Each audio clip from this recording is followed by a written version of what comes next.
राजेश जी हो भैया राजेश जी अब की बे आइले हमारे भैया राजेश जी भैया राजेश जी हो भैया राजेश जी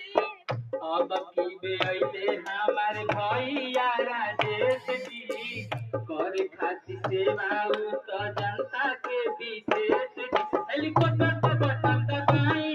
हेलीकॉप्टर का बटन दबाई दुई नंबर का बटन दबाई संग मोदी जी के जिताई सुनिए दादी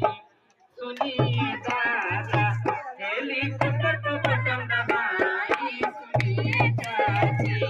दुई नंबर का बटन दबाई सुनिए दादी हेलीकॉप्टर का बटन दबाई सुनिए दादी दुई नंबर का बटन दबाई सुनिए दादी दुई नंबर का बटन दबाई सुनिए दादी बबलू भैया जिंदाबाद जिंदाबाद जिंदाबाद बबलू गुप्ता जिंदाबाद जिंदाबाद जिंदाबाद हेलीकॉप्टर छाप जिंदाबाद ओ भैया सुनना नरेंद्र मोदी जिंदाबाद जिंदाबाद जिंदाबाद ओ भाई भैया जिंदाबाद ओ भाई धन्यवाद ए भैया एक बारी पवन सिंह के जो नाई बनाए के वो गाय के सुना हाँ पवन सिंह वाला गाई पवन सिंह हां गाई गाई